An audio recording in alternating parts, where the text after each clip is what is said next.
Welcome back. We all had to deal with Irma, but how would you like to deal with flooding every time there is a heavy rain? Residents of Shadybrook Village in Manatee County want to know why it's happening now when it never used to. Could it have anything to do with a new apartment complex built on what was once wetlands? And joining us for more is Lee Mayer, the president of the Shadybrook Homeowners Association, and Andy Mealy of the Sierra Club. We also want to know, we did reach out to several members of the County Commission who could not join us tonight. But Lee, let me start with you and ask you personally, have you been affected by this? Fortunately, I've not, but the second flood, we were flooded in 16 and in 17, and the one in 17 in a few weeks ago in August did come up to pretty close to my foundation, and we were sweating it in my cul-de-sac. It was quite scary. Just share with us the sense of desperation that your fellow residents have in terms of, I saw the water there. Their belongings look like they've been destroyed, and for this to happen again year after year is insult to injury. 1-2 punch. It's been absolutely so stressful for these people. These people are trying to live up in the second floor. They are just psychologically, emotionally, financially devastated. And we are just at our wits' end as to what to do in Shadybrook, for Shadybrook, and we're desperately looking for help from the county. Is homeowners insurance helping? It's not homeowners. FEMA is helping. We do have FEMA insurance, and that is helping. But many of the residents did not have personal flood insurance. Andy, obviously you saw in Adam's story there, at least the question being raised whether the construction of that apartment complex near the wetlands had anything to do with this. Is that something that does happen? It's something that does absolutely happen. Not only do wetlands get built on without restriction, really, they go through the motions of trying to, mitigate the impacts and all that kind of stuff. Usually it's off-site. Then they build on them, and usually they build them up higher than the older communities around them, and so that they drain off, they run off. So you've got the fact that you've lost the natural wetlands' ability to retain and filter water, and even just to slow the flow, and all of a sudden you got this flashy runoff that's going to overtax the Bowley's Creek, which is a natural, very natural creek in much of its run. It's not a fast-flowing creek. It runs almost dead flat, very, very, very shallow grade. And so it's just not ever going to be a fast-flowing creek. There's going to be a lot of pressure to do a Corps of Engineers job on it, to channelize it, to deepen it, and all the river otters and the birds and mammals that hang out there now are going to be, out of luck. And there's precedents where this kind of construction project takes place, that neighborhoods nearby that previously were not necessarily flooded very often wind up getting flooded year after year. It's a pretty well-known phenomenon, and now it's being exacerbated by yes, more rainfall, yes, more extreme storms. It's definitely, the climate is changing.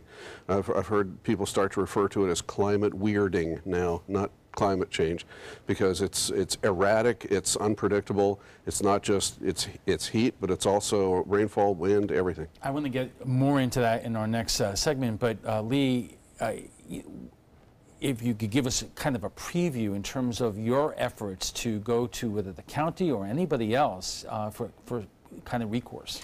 I went and got hooked up with some wonderful ladies over in Whitfield Estates. They were petitioning, trying to get enough petitions to take this before the county commissioners. Dynamic group of ladies.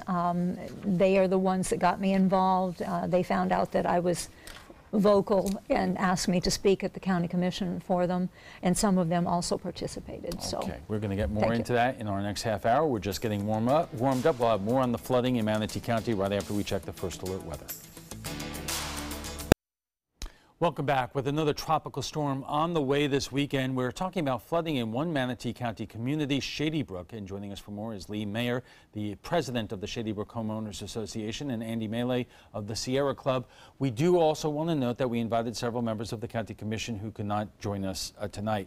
So Lee, what have you done in terms of going to the county and try to get redress for this? Because obviously a lot of your fellow residents are out an awful lot of money. Indeed, and our association as well. We did go to the commissioners with enough signatures to be able to get put on an agenda or as an agenda item, which I think is a dramatic step in the right direction to get exposure. That's why I'm here this evening, is to make sure that the counties are aware of the problems that we're facing in Shadybrook and Whitfield Ballantine and Whitfield Estates and Casa del Sol. I spoke to a lady today in Casa del Sol that's got What would you many like problems. to see done? I think that we need to stop building on watershed, natural water retention areas.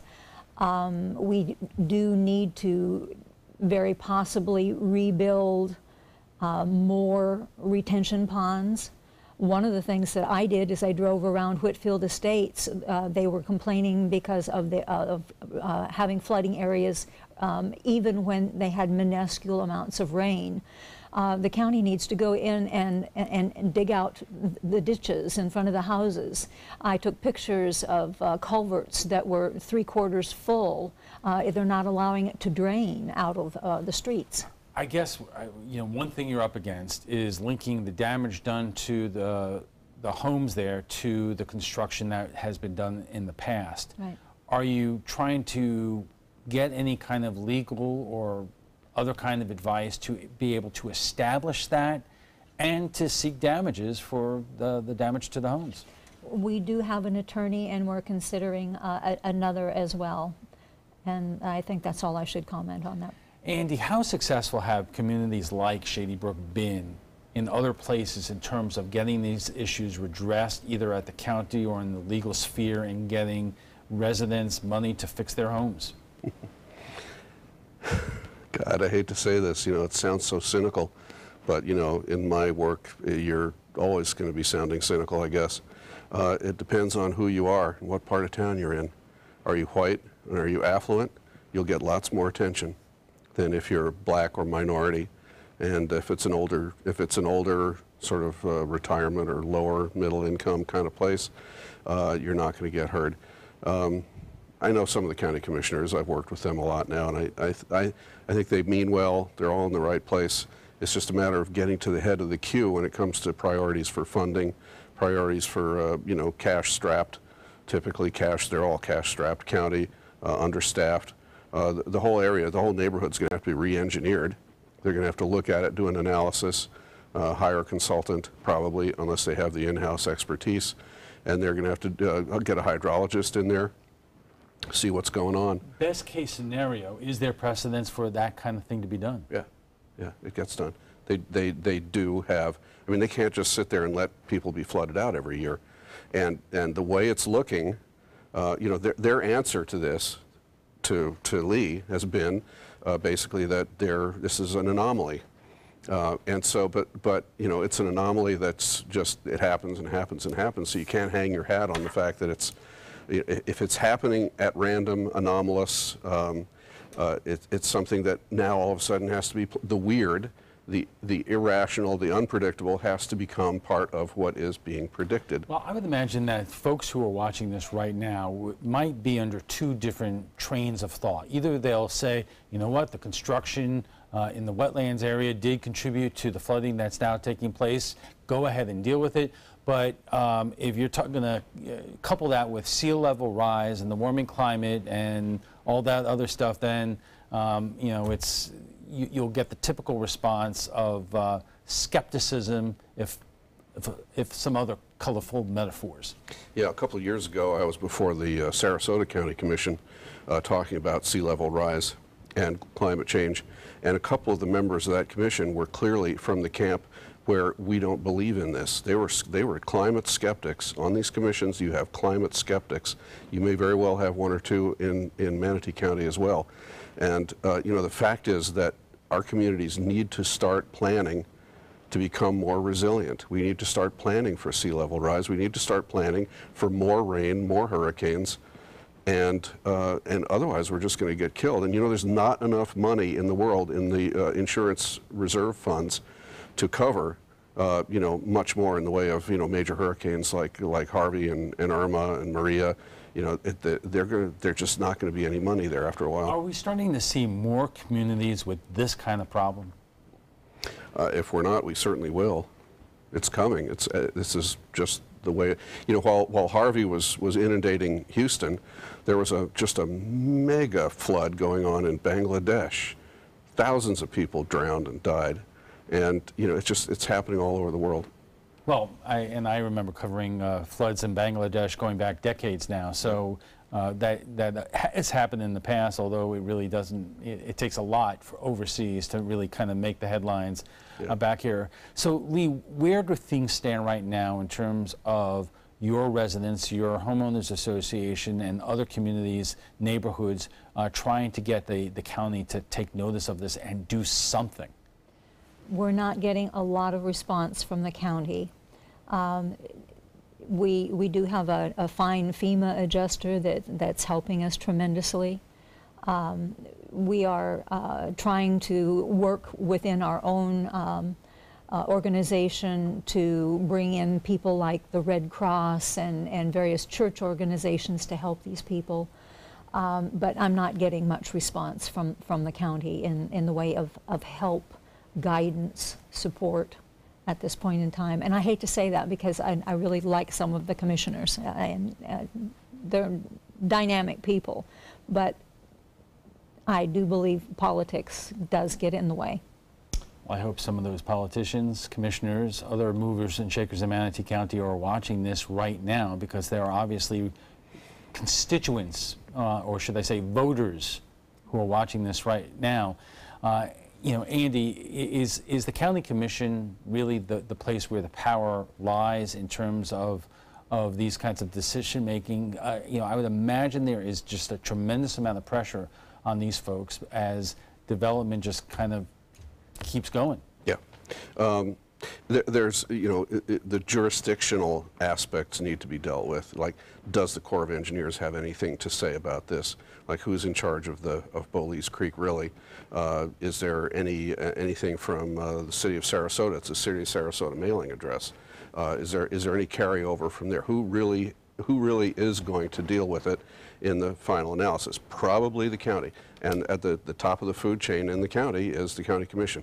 They don't even have a county administrator right now, or if they do, it's sort of in a transition. So what you got to overcome now is human nature, and human nature basically says, you know, they get so many problems thrown at them. There's only 7 of them. They're besieged with emails and phone calls all day long, every day long.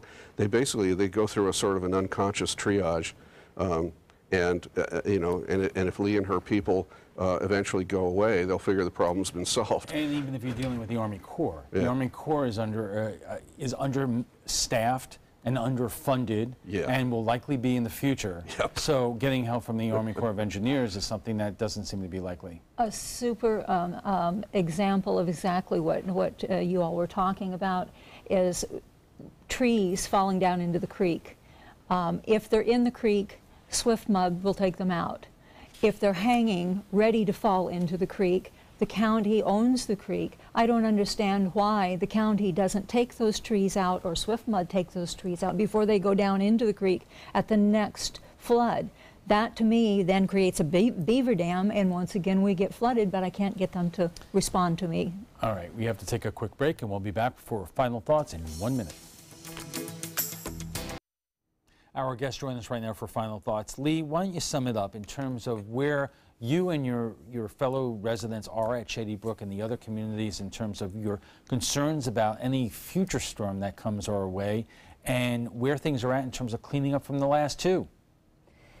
It has been a mess. We have had a wonderful manager that has just taken over and managed to clean things up beautifully. We need to get our commissioners, our county behind us. We cannot go through another flood like this, 2 in a row. That's less than 365 days. We just get it rebuilt and boom, it goes again.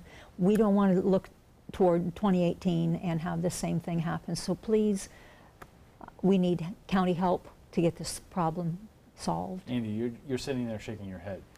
I'm just listening to her. I just feel so bad, you know.